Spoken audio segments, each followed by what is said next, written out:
Usborne Illustrated Myths from around the world.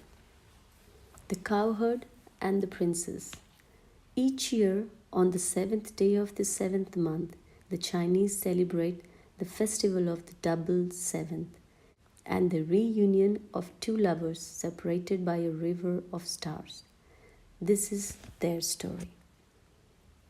Long ago in China, there lived a poor cowherd named Niu. He had no family and no money, except the few coins he earned looking after other people's animals. One day, as he was walking across the fields, he spotted an ox that had fallen into a deep mud-filled ditch.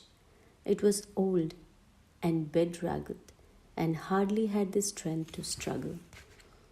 Poor thing, thought Niu. He slithered down into the ditch and pushed and pulled until at last, with a final effort, the ox scrambled free.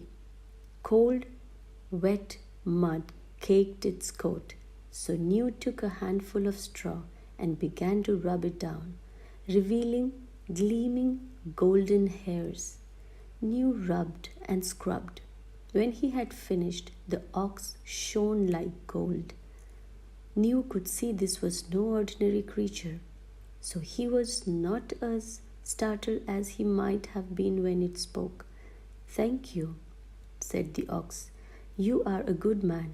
Its gentle eyes took in Niu's ragged clothes.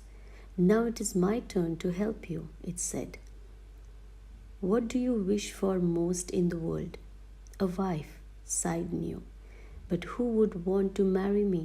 I'm just a poor cowherd, and besides, I never meet anyone." The ox smiled. "Hide by the lake tonight, and you may meet a princess," it said. "The 7 heavenly princesses like to come down to earth to bathe.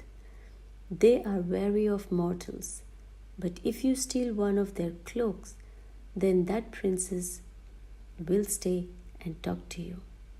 Niu thanked the ox and went to the lake. Patiently he watched and waited. The sun set and the moon rose over the crystal water. He was just starting to wonder if he had dreamed the whole thing when the moonlight grew very bright. Niu blinked, and then there were 7 young women in shimmering silk cloaks, each in a different shade of the rainbow. They were the 7 daughters of the Empress of Heaven.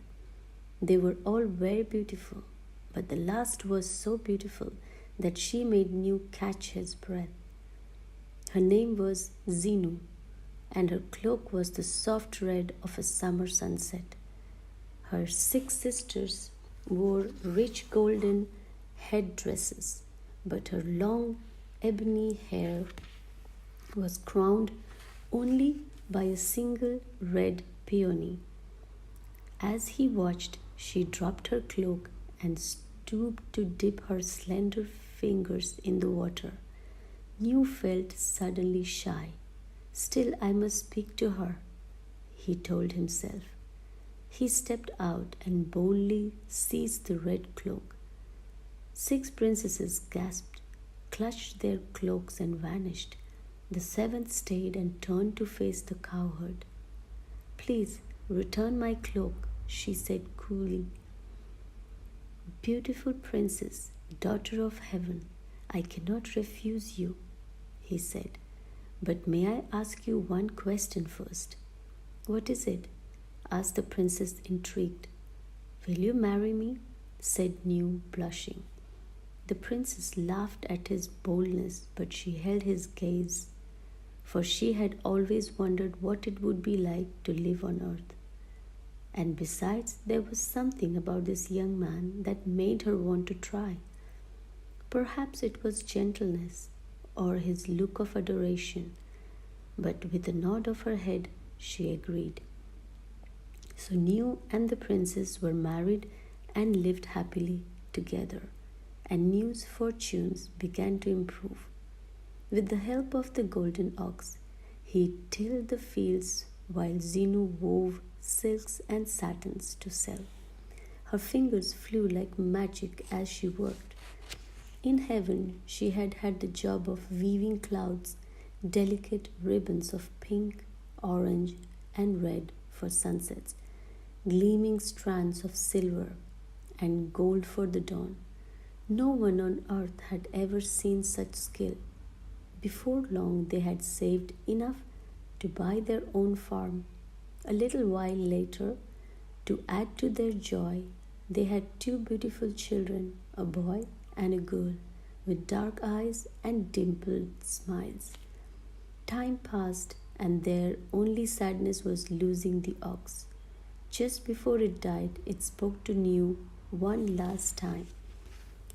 After I die, the ox told him, you must cut off my hide and keep it. You must then make it into a cloak. New shook his head. I couldn't do that, he said, but the ox insisted. You will need it one day. If you wrap yourself in it, you will be able to fly. Each year on earth is but a day in heaven. So for a while, no one in heaven noticed Zenu was missing. But slowly, without her weaving, the sunsets turned dull and drab, and the dawn lost its silvery glow. This won't do, said the Empress of Heaven crossly. Zenu is neglecting her duty. Where is she? She looked around. The princess was nowhere in heaven. Finally, she looked down and saw her daughter, a heavenly princess, living with the cowherd. She has broken the laws of heaven, raged the empress. How dare she? No heavenly being may marry a mortal, and a cowherd? She must come home at once. And she sent the heavenly guards to fetch her daughter back. When the guards arrived, New was out in the field and Zenu was at home with the children. You must return to heaven, they told her. The empress commands you. You are needed to weave the clouds. Zenu bowed her head sadly. She could not disobey. I love you, she whispered, kissing her sleeping children. Then she put on her red silk cloak and vanished. When New returned and found his wife gone, he was devastated. He could guess where she was and knew she would not have left him and the children willingly. I will find her and bring her back, he decided.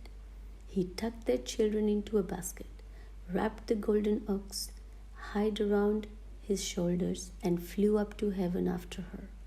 The empress was furious when she saw them. No mortal may enter heaven, she cried. She took a silver hairpin from her hair and scored a deep line across the inky skies.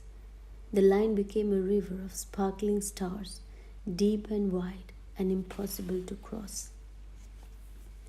Zenu was trapped on one side of the starry river, weaving her clouds, and New and the children on the other.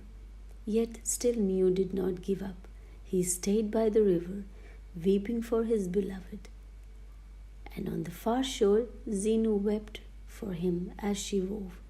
The strength of their love impressed everyone in heaven, even the empress, and she relented a little. She could not let Zenu go back to earth, but she allowed New and the children to remain in the skies as celestial beings. Zenu still weaves the clouds, but once a year on the 7th night of the 7th moon she stops. On that night, magpies fly up and form a fluttering bridge of wings over the starry river, and New and the children rush across it.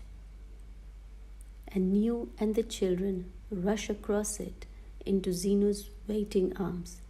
They can spend only one precious day together before they must part again, but the joy of that reunion fills their hearts for the rest of the year.